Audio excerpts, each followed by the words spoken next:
Compartir mi pantalla, ¿ya? Ok, lo presento mientras. Buenas noches a todos los presentes. Hoy, siguiendo con el ciclo de enfermedades neurodegenerativas, el doctor Carlos Alba nos va a presentar el tema de la epilepsia. Es neurólogo, director del programa de epilepsia en el Hospital Nacional Daniel Alcides Carrión y también está en el programa de epilepsia en ese servicio de neurología. Continuamos con usted, doctor. Ok, bueno, vamos a compartir esta charla que me han encargado. Entiendo que son de la universidad, cuéntenme un poco ustedes, de la Universidad de Uruguay, Paraguay. Estoy confundiendo. Chicos. Paraguay, doctor. Y con ustedes ya he compartido antes alguna charla, me parece, ¿no? Sino que esta semana también tuve con unos compañeros, voy a tener con unos compañeros suyos también de Ecuador. Bueno, vamos a charlar un poco sobre este tema de epilepsia, que es una de las enfermedades neurológicas más conocidas, ¿no? Una de las más antiguas y bueno, también una de las más conocidas dentro de nuestro campo, ¿no? Muchos de los que somos neurólogos un poco una de las primeras experiencias que tenemos y que nos impactan de repente y nos atrae de la especialidad es cuando hemos tenido contacto o experiencia con personas que sufren de esta enfermedad, ¿no? Y también que luego hemos visto cómo pueden ser, digamos, tratadas, cómo pueden mejorar su calidad de vida con un buen tratamiento, y qué es lo que sucede cuando no, cuando no se les puede o cuando no se les atiende adecuadamente. Muchas personas que sufren de epilepsia se complican, no tanto por la epilepsia en sí, sino por ejemplo, por los accidentes que pueden sufrir cuando les suceden las crisis, ¿no? Yo conozco varios casos, sobre todo acá en Perú, de personas que digamos, viven alejadas de las ciudades, en zonas rurales, en zonas campesinas, en donde todavía se sigue creyendo que la epilepsia es una enfermedad que no tiene cura, ¿no? Es una enfermedad motivo de castigos divinos, ¿no? Y que las personas son muy estigmatizadas cuando padecen de esta enfermedad, ¿no? Entonces he conocido varios casos, incluso cuando era pequeño y en el campo. Mi familia es de estas zonas. He visto cómo algunas personas han sufrido accidentes y han quedado, por ejemplo, con secuelas de quemaduras graves durante toda su vida, ¿no? Porque sufrieron accidentes durante la niñez. Y no recibían tratamiento y siempre estaban convulsionando porque se tiene todavía esa idiosincrasia, ¿no? De que la epilepsia es una enfermedad que no tiene mayor alternativa de tratamiento. Es más, todavía ni siquiera, como les digo, es considerada como una enfermedad y por lo tanto no se busca la adecuada ayuda, el adecuado tratamiento. Entonces, bueno, vamos a conversar un poco de esta enfermedad, epilepsia. Los tópicos sobre los que vamos a charlar son estos 6: la epidemiología, cómo se define la epilepsia actualmente, cuál es la definición operacional, sobre todo, para que ustedes, digamos, tengan claro cuándo denominar epilepsia a las convulsiones y cuándo no, qué métodos diagnósticos se utilizan, la clasificación más actualizada, las posibles etiologías y las alternativas de tratamiento, un marco general básicamente, ¿no? Entonces, la epidemiología, datos de la Organización Mundial de la Salud nos informa que el 10% de las personas tienen convulsiones en algún momento de su vida, pero no el 10% de la población sufre de epilepsia. Es un dato súper importante porque nos hace, digamos, nos informa de que no todas las personas que hacen convulsiones son epilépticas, ¿no? De ese 10%, probablemente nuevamente un 10 o un 20% de ese 10% realmente serán personas que sufran de epilepsia, o menos, ¿no? Entonces, la epilepsia es el tercer contribuyente principal de carga de mundial por trastornos neurológicos, mira. Y la prevalencia puntual es de 0.4 a 5.7, que les decía, ¿no? Aproximadamente 2 a 3%. Entonces, de ese 10%, en realidad 7 aproximadamente, u 8% de ese 10% no van a ser epilepsias, van a ser de otras causas. En nuestro país hemos hecho nosotros también un estudio específico sobre las cargas, sobre la carga por enfermedades que se producen desde trastornos neurológicos. Es un estudio que lo presentamos en el 2018 en el Congreso Anual de la Asociación Americana de Neurología, y que luego hemos publicado, ¿no? Y ahí pueden ustedes observar que la epilepsia en nuestro país en el año 90 era la cuarta enfermedad que producía mayor carga, mayor impacto en nuestra población peruana.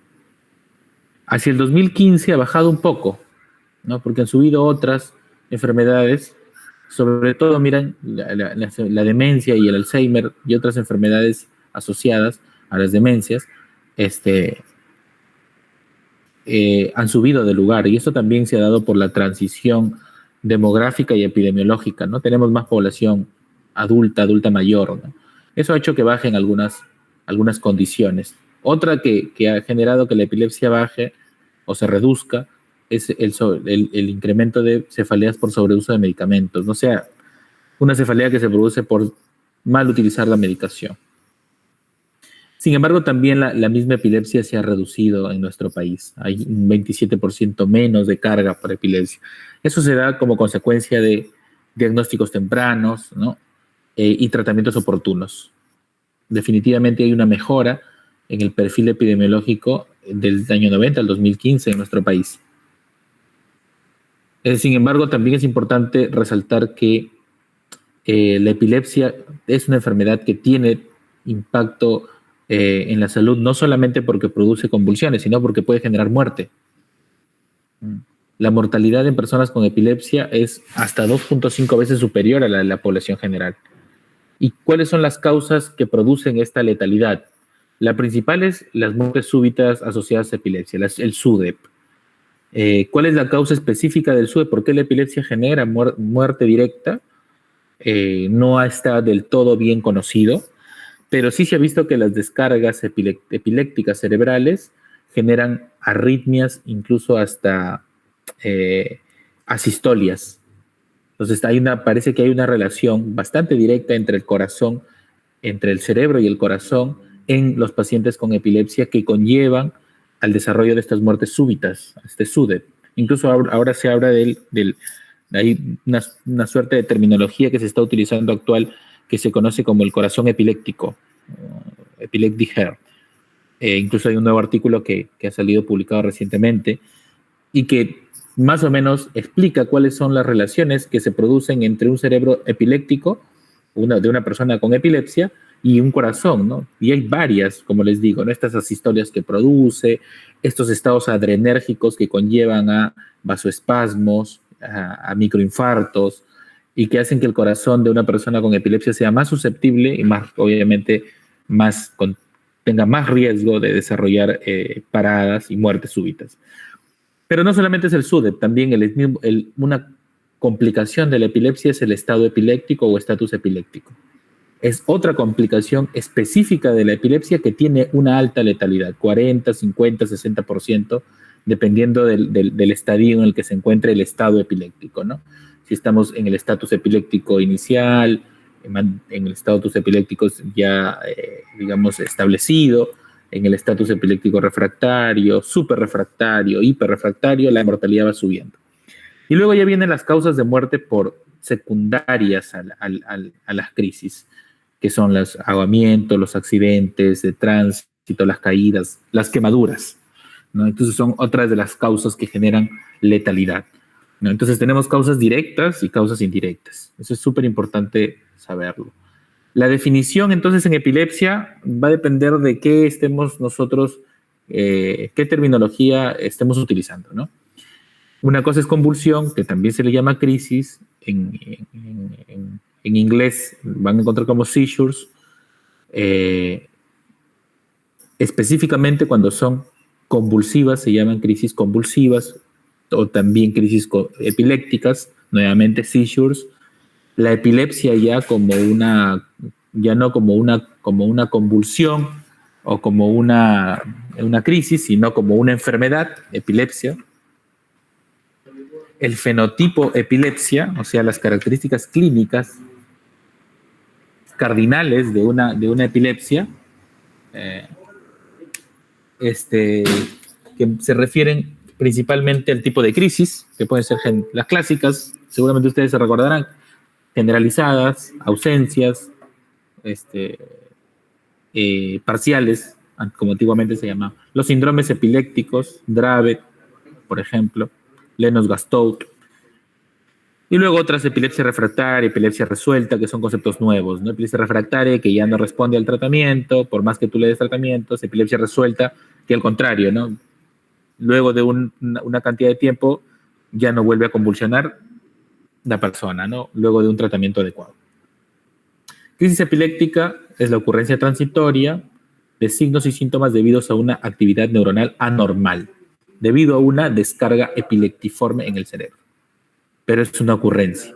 La epilepsia ya es un trastorno. Unos dicen una enfermedad, ¿no? Pero como en realidad engloba a muchos fenotipos y a muchas causas, se le conoce más como un trastorno del cerebro, un trastorno cerebral, neuronal, que predispone a que las personas tengan ataques epilépticos o crisis epilépticas también, otro sinónimo, ataques, crisis, con varias consecuencias, con consecuencias neurobiológicas, cognitivas, psicológicas y sociales. Nuevamente, recuerden, el 10% de la población puede tener alguna crisis epiléptica en algún momento de su vida, ¿no? Pero no todas estas personas, este 10% van a ser epilepsias.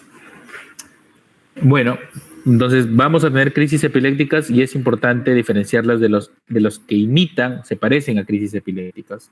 Entonces acá tenemos crisis, este flujograma, este mapa, este cuadro, nos permite diferenciar, ¿no? Crisis no epilépticas de crisis epilépticas. ¿Dónde están las crisis? ¿Qué son las crisis no epilépticas? Son aquellas que no se producen por una descarga cerebral, sino por otras razones. Por ejemplo, las psicógenas. Se producen, una crisis psicógena, por ejemplo, se produce cuando una persona tiene, por ejemplo, un síndrome confusional, un episodio de ansiedad, ¿no? Una crisis en un paciente, por ejemplo, con síndrome bipolar, etcétera, ¿no? Las crisis fisiológicas, no epilépticas también, que se confunden con epilepsia, con crisis convulsivas, síncope, migraña, parasomnias. Las crisis, las que sí son epilépticas, nuevamente tenemos de dos tipos. Las que son provocadas, o sea, hay una causa allí que si tú lo tratas, se resuelve y no es una epilepsia. Y las no provocadas, estas sí son epilepsias propiamente dicho. ¿Cuáles son esas crisis que sí son epilépticas, pero que son provocadas y por lo tanto tú tratas la causa y no se transforma en una epilepsia? Esta crisis epiléptica no configura una epilepsia. En los niños, las crisis epilépticas febriles, tóxicas, ¿no? Consumo de algún tóxico, cocaína, por ejemplo. Metabólicas, una acidosis metabólica, por ejemplo. Síndromes de abstinencia, en alcohólicos sobre todo. Hipoxias y traumatismos encefalocranianos. Y las crisis epilépticas no provocadas, también se les llama reflejas,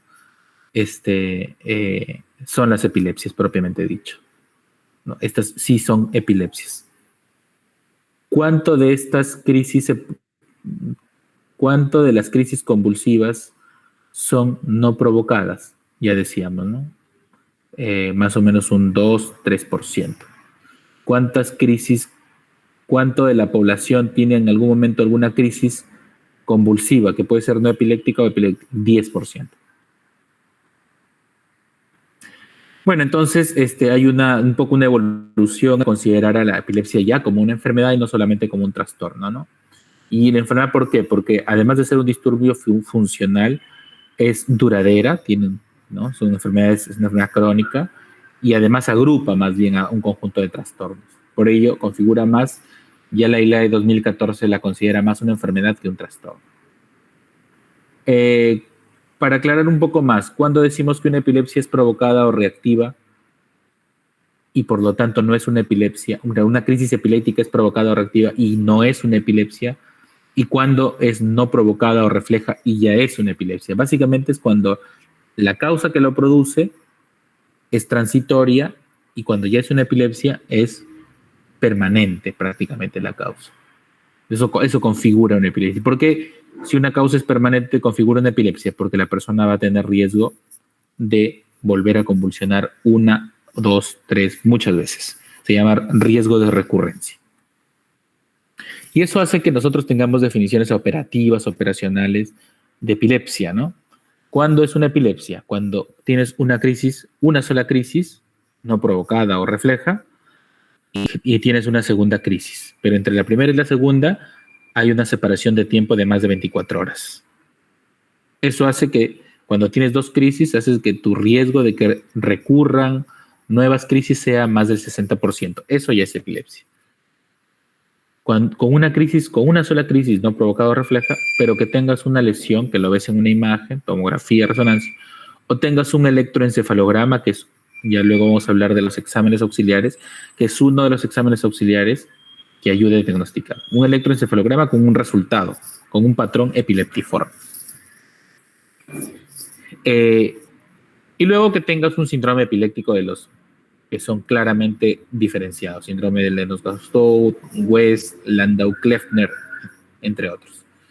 Entonces, estas tres definiciones operacionales son las que me permiten definir la epilepsia como enfermedad, ¿no? Y quien los ha propuesto claramente, y está Robert Fisher.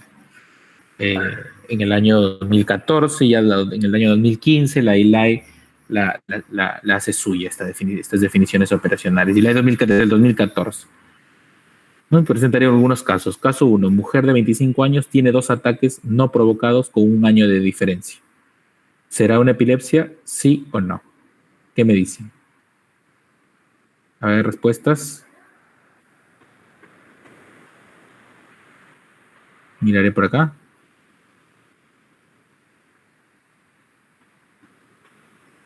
Sí, muy bien, Claudia nos dice que sí. ¿Alguien más?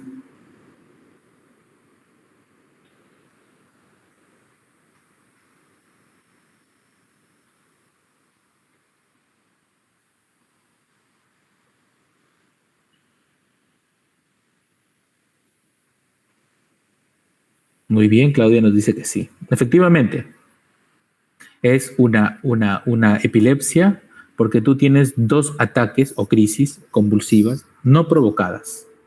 Recuerda, no provocadas, eso ya significa que no hay una causa transitoria, sino una posible causa permanente, con 1 año de diferencia, más de 24 horas.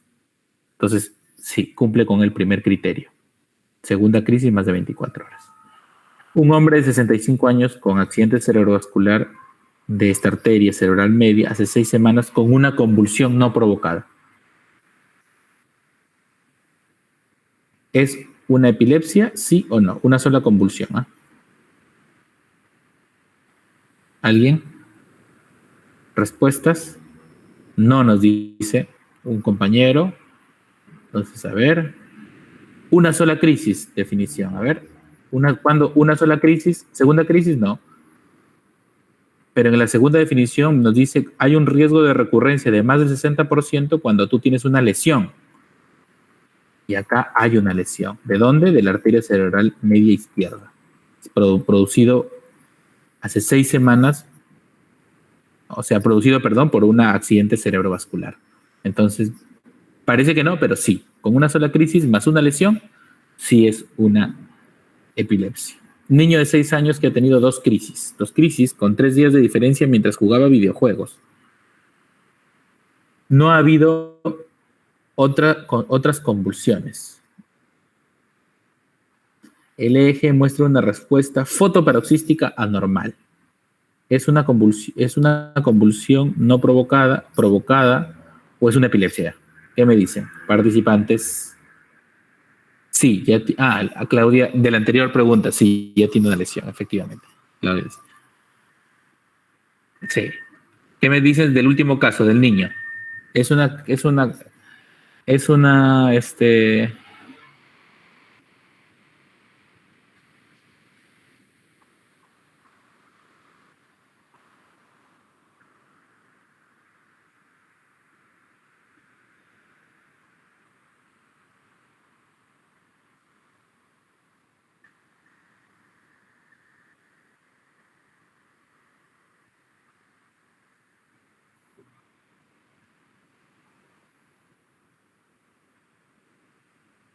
por las luces, fotosensible, sí.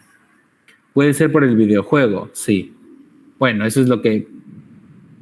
Claro, puede ser, pero ¿qué es lo que tienes acá? Tienes 2 crisis, separado más de 24 horas, cumple el primer criterio. Mientras jugaba un videojuego, recuerden que la fotoestimulación puede generar la ocurrencia.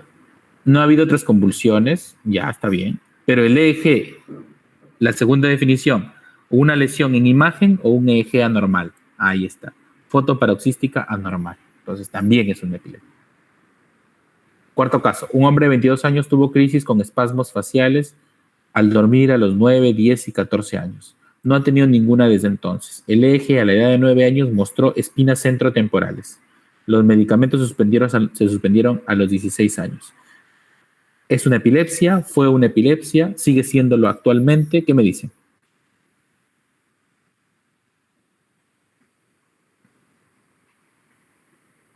A ver qué me dicen de este casito.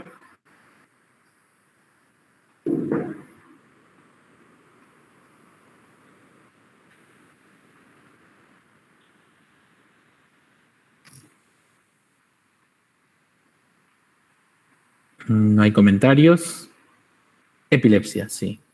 Ya uno ya me dijo. Sí, efectivamente, en realidad fue una epilepsia, porque mira, me ocurrió en edad temprana, 9, 10, 14 años, pubertad, adolescencia. A los 22 ya no presenta ninguna crisis y los medicamentos suspendieron a los 16 y tiene espinas centrotemporales, o sea, hay un eje con espinas centrotemporales.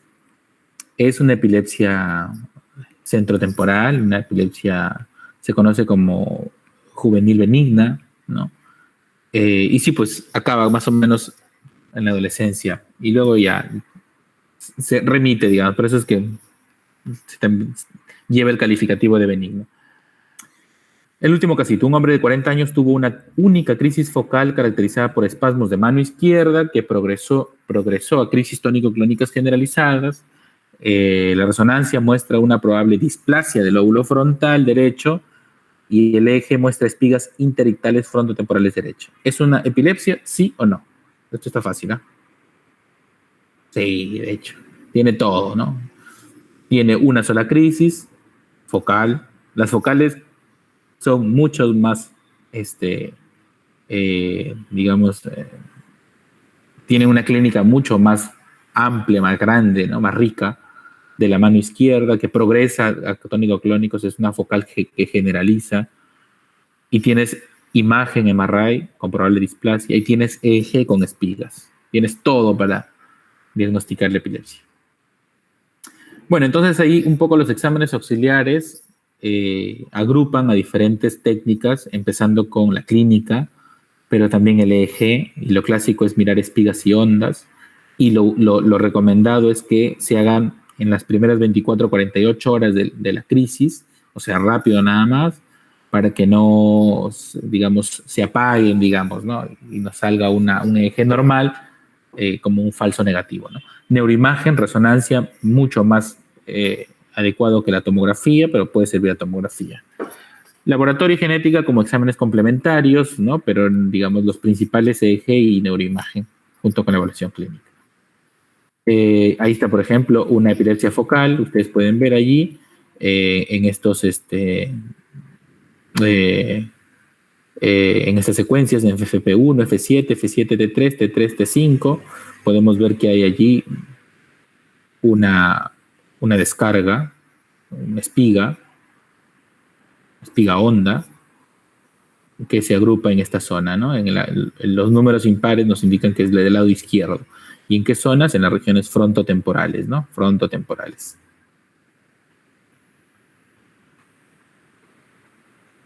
En cambio, esta diferencia de esta, miren, esta es generalizada, ¿no?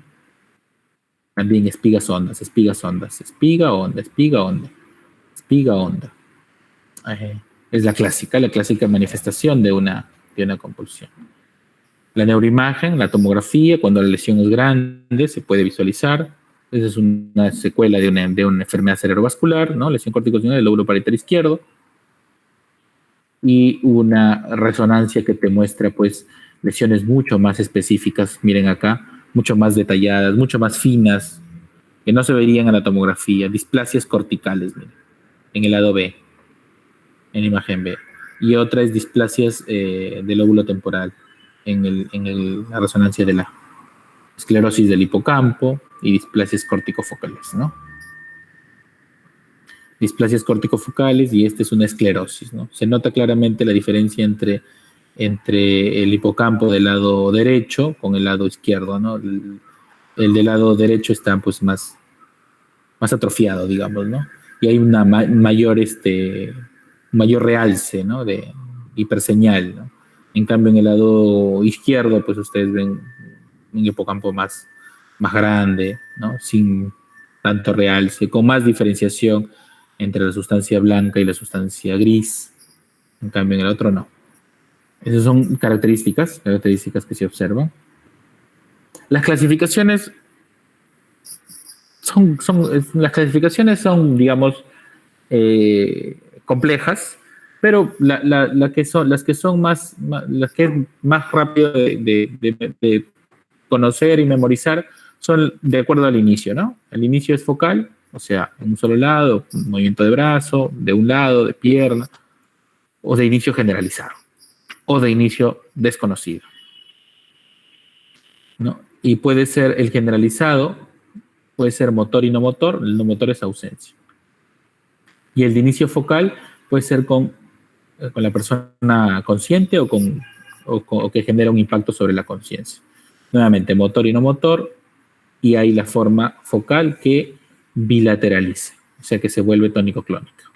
Eso es lo más general que se tiene que conocer, de inicio focal, de inicio generalizado y de inicio no conocido. ¿Ah? Luego ya cuando sean neurólogos y los que quieren ser, ya podrán hacer una clasificación mucho más fina, ¿no? De cada una de estos tipos. Eso es de acuerdo al tipo de crisis, clasificación de las crisis epilépticas. Y la clasificación, ya les dije, lo principal que hay que conocer, focal, de inicio focal, de inicio generalizado y de inicio no conocido. Y el tratamiento se hace acá según el fenotipo. Y luego ya no es de la crisis, sino clasificación de la epilepsia. Luego de que tú has clasificado el tipo de crisis, tienes que clasificar el tipo de epilepsia. La epilepsia focal generalizada, la epilepsia que combina tipos de inicio desconocido. Y luego tienes que ver tratamiento nuevamente, según fenotipo. Tratamiento de comorbilidades y tratamiento etiológico. Por ejemplo, las epilepsias tienen mucha comorbilidad psiquiátrica, trastornos depresivos y ansiedad. Hay que tratarlos también, si no, el tratamiento para la epilepsia no es del todo óptimo. Y hay que tratar la etiología. Imaginemos que se trata de una epilepsia secundaria a una neurocisticercosis. Hay que tratar también la neurocisticercosis. Luego vienen los síndromes. No me voy a detener a esto, solamente voy a mencionarlo, pero la mayoría de estos son de infantes. Yo no me dedico a infantes, yo soy neurólogo de adulto, pero ahí están. Síndrome de West, Lennox-Gastaut, síndrome de Dravet, ausencias infantiles, epilepsia rolándica, epilepsia mioclónica juvenil. El concepto de epilepsia resuelta no existía antes, y la de 2005, ahora ya, 2014, más de 5 años sin tratamiento, resuelta. Más de 10 años sin crisis, resuelta. Riesgo de recurrencia menor del 50%, eso ya es resuelto. Etiología, bueno, ahí están diferentes causas. La etiología más frecuente de las crisis epilépticas, más de un 50-60% quedan sin una causa específica, ¿no?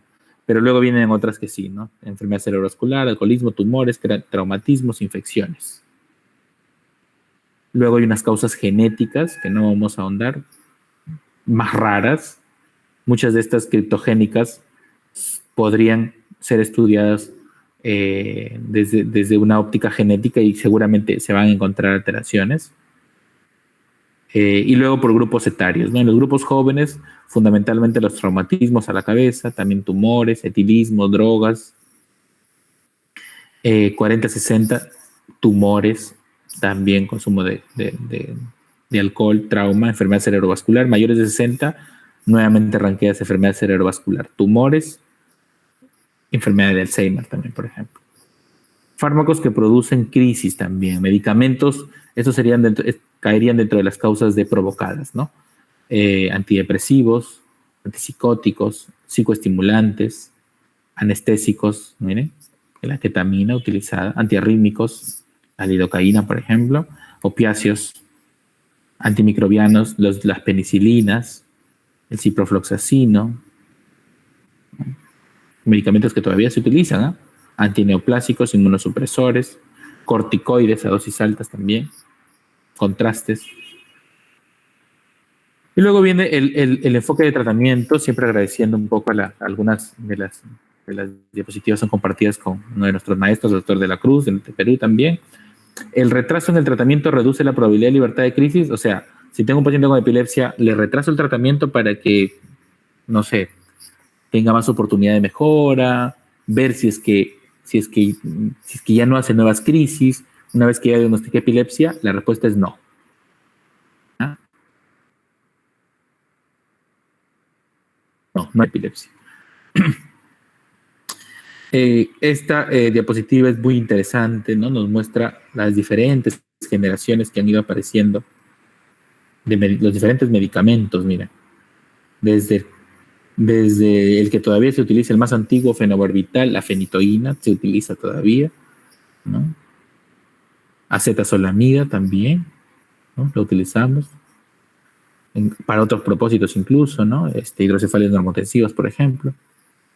Luego ya vienen los medicamentos de segunda generación, valproato, carbamazepinas, clobazam, utilizamos clonazepam, diazepam. Y luego las de tercera generación, ya la Oscarba, la motrigina, GABA, topiramato, leve, pregaba, la cosamida, medicamentos que sí tenemos en nuestra región. Pero hay como más de 40, ¿no? Y se siguen generando, ¿no? La efectividad, ¿no? El objetivo, la meta de nuestro tratamiento debe ser una eficacia mirada desde un punto de vista clínico que incluye una combinación de una buena eficacia, o sea, reducción de crisis, tasa de libertad de crisis, con buena cantidad, con menor cantidad de efectos adversos. Eso es seguridad y tolerabilidad. Y esto que contribuye a mejorar la calidad de vida. No siempre se logra la libertad de crisis totales en las epilepsias, ojo. Siempre hay que trabajar por lo menos con un 50% de eficacia, o sea, de reducción de crisis. Y con eso, muchas veces, ya se logra se tiene un buen objetivo en el tratamiento. Hay que tener en cuenta siempre que los efectos adversos reducen la calidad de vida de las personas, ¿no? Impactan los efectos adversos sobre la calidad de vida, claro que impactan, la van reduciendo. El tipo de tratamiento está en función se elige todavía en función del fenotipo de las crisis, de las convulsiones. Si es generalizada, si es ausencia, si es mioclónica, tónica, atónica o si es focal. ¿Ya? Hay muchos fármacos, entonces yo no me voy a detener acá, pero sí les voy a mencionar, les voy a decir que hay fármacos de amplio espectro, como el ácido valproico, las benzodiazepinas, el fenobarbital, también la lamotrigina, levetiracetam y topiramato, o sea que se utilizan tanto para crisis generalizadas de todo tipo como para crisis focales, ¿no? Incluyendo ausencias, por ejemplo, el ácido valproico, la motrigina también. Pero hay otros fármacos que son de espectro restringido, reducido, que se utilizan más para las focales, como la carbamazepina, la fenitoína, la oscarba, la gabapentina. Y en ausencias también son de espectro reducido, la etosuximida. Entonces, es súper importante tener en cuenta esto, porque con esto se elige muchas veces el tratamiento. También tener en cuenta que hay medicamentos que son que inhiben la liberación o la recepción de los neurotransmisores excitatorios, y hay otros medicamentos que promueven la liberación de neurotransmisores inhibitorios o los potencian, y la combinación de estos siempre es mejor, sobre todo cuando ya se van a decidir hacer combinaciones. Algunos mnemotecnias que pueden ayudar para recordar todos estos fármacos, para generalizadas y focales que generalizan. ¿Qué puedo utilizar? Calato. ¿Qué significa? K de carbamazepina, A de ácido valproico, la de lamotrigina y top de topiramato. Un acrónimo para que se acuerde, ¿no? ¿Y cuál se utiliza para todos? El ácido valproico y la lamotrigina son de amplio espectro. Pero el ácido valproico siempre tener cuidado en mujeres en edad fértil y gestantes. En la lamotrigina es mucho más seguro para MEF y gestantes. ¿Cuál no es para todos? La carbamazepina y la oxcarba. ¿Ya? Están completamente contraindicadas en ausencias, en mioclonías, en tónicas y atónicas. ¿Ya? La carba y la oxcarba. Empeoran las mioclonías, empeoran las ausencias. Esto ya lo había comentado. Hay una mayor tasa de malformaciones congénitas con algunos antiepilépticos, sobre todo el valproato, miren. El fenobarbital también. Menos en otros como carbamazepina y la lamotrigina, que es una de las que es primera línea en mujeres en edad fértil y también en gestantes, ¿no? Comorbilidades y efectos colaterales. Entonces, los medicamentos muchas veces se utilizan se eligen de acuerdo a las comorbilidades,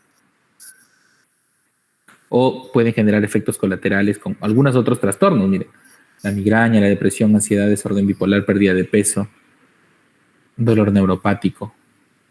¿Qué elegir en una persona que quiere pérdida de peso? Topiramato, que además es epiléptico. ¿Qué elegir en una persona que tiene migraña y es epiléptica? Ácido valproico. Favorece. Topiramato también, ¿no? Y así, combinaciones que tú puedes aprovechar cuando estás dando un tratamiento para epilepsia, para no estar dando doble tratamiento para otra condición. Y bueno, con esto terminamos. Sí. No sin antes esperar preguntas, si es que hay alguna.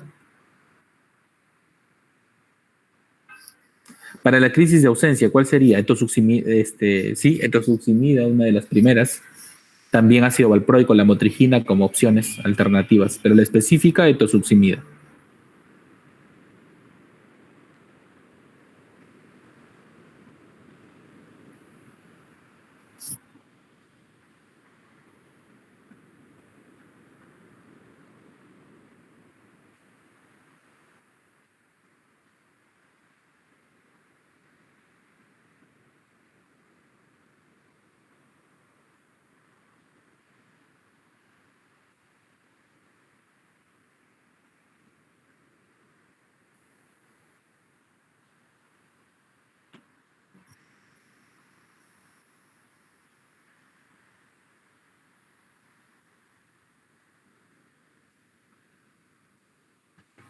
Doctor, hay una pregunta en el chat.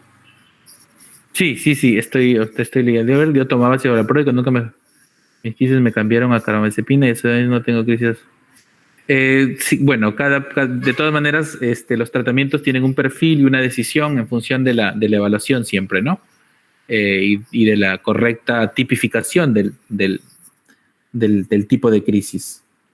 Pero también hay que conocer a la persona, las comorbilidades, y en función de todo ello se deciden los tratamientos. Pero en marcos generales sí hay siempre como que una línea de elección, ¿no? De acuerdo al tipo de crisis, que ya está bastante descrito en la literatura, ¿no?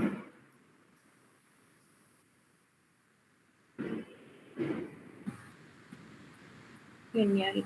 Parece que ya están todas resueltas las dudas, entonces, doctor. Muchas gracias por la ponencia, estuvo excelente. Bueno, muchas gracias, chicos. Gracias nuevamente por la invitación. Y bueno, encantado, cuando gusten. Nos vemos.